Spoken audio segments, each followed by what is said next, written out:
Assalamualaikum warahmatullahi wabarakatuh.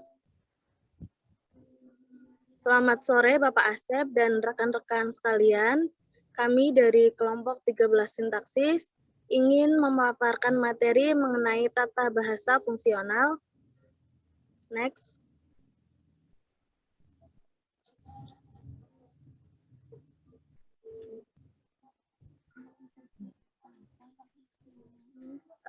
Dan dari anggota kelompok kami ada Muzaffar Thorik Zainul Haq, kemudian ada Muhammad Soim, dan saya sendiri Dewi Hafifah. Mengenai materi, yang pertama akan disampaikan oleh saudari saya, yaitu Muhammad Soim.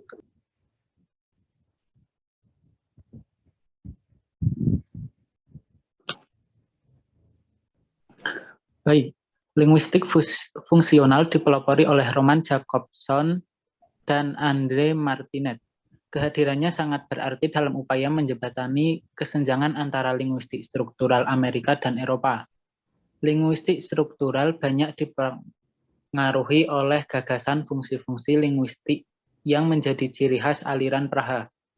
Trubetskoy terkenal mengembangkan metode-metode deskripsi fonologi, maka Roman Jakobson terkenal karena telah menyatakan dengan pasti pentingnya fonologi diakronis yang mengkaji kembali dikotomi Ferdinand de Saussure, antara lain dikotomi yang kronis.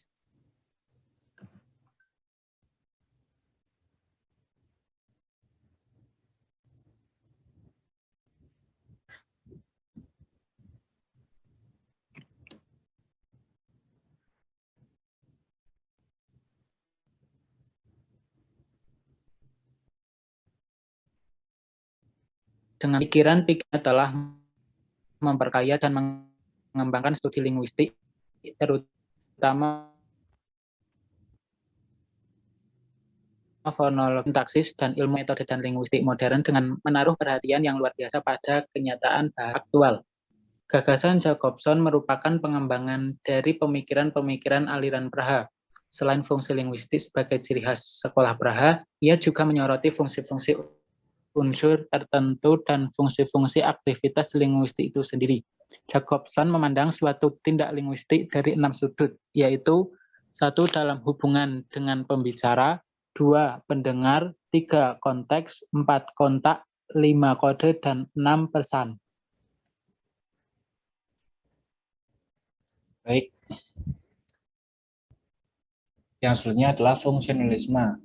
Fungsionalisme adalah gerakan linguistik yang beranggapan bahwa struktur fonologis, gramatikal, dan semantik ditentukan oleh fungsi yang dijalankan dalam masyarakat, bahwa bahasa itu sendiri mempunyai fungsi yang beraneka ragam.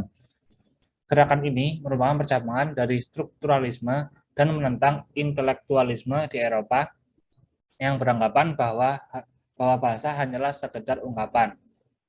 Terdapat dalam Kamus Linguistik tahun 2008. Fungsionalisme juga merupakan gerakan dalam linguistik yang berusaha menjelaskan fenomena bahasa dengan segala manifestasinya dan beranggapan bahwa mekanisme bahasa dijelaskan dengan konsekuensi yang ada di kemudian dari mekanisme itu sendiri. Wujud bahasa sebagai sistem komunikasi manusia tidak dapat dipisahkan dari tujuan berbahasa, sadar atau tidak sadar. Ciri utama teori linguistik fungsional. 1. Teori ini memberi tempat kepada 3 lapisan fungsi, yakni fungsi semantik yang terdapat pelaku, tujuan, menerima, dan seterusnya. Yang kedua ada fungsi sintaksis, itu terdapat subjek, predikat, objek, dan pelengkap. Dan terakhir ada fungsi pragmatik, yaitu ada tema dan ekor, topik, dan fokus. Yang kedua, tidak mengenal transformasi, filter, dekomposisi leksikal. Yang ketiga, deskripsi ungkapan bahasa dimulai dengan pembentukan predikasi dasar yang dilakukan dengan penyisipan ungkapan ke dalam kerangka predikat. Pengungkapan bahasa berjalan dari semantik ke sintaksis, terus ke pragmatik, dan berakhir pada apa yang disebut apprehension rules.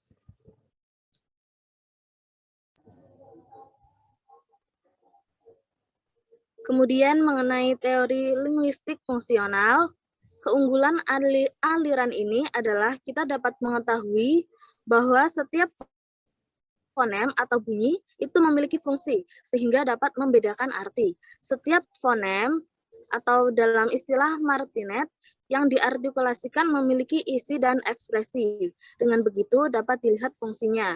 Kemudian pada tataran yang lebih besar yaitu sintaksis, aliran ini menekankan pada fungsi preposisi dan struktur kalimat.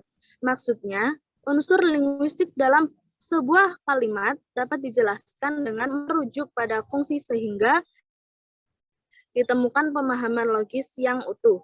Jadi, aliran ini telah berhasil melihat setiap komponen bahasa berdasarkan fungsi dan menginspirasi gagasan adanya relasi antara struktur dan fungsi bahasa.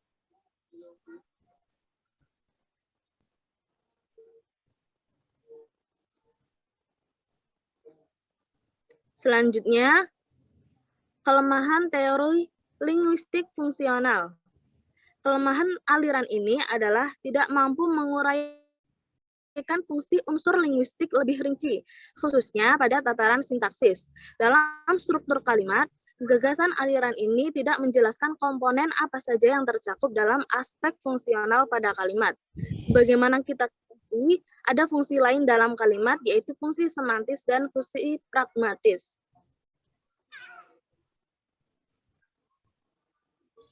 Sekian presentasi dari kelompok kami. Mohon maaf apabila terdapat salah kata. Wassalamualaikum warahmatullahi wabarakatuh. Waalaikumsalam. Terima kasih.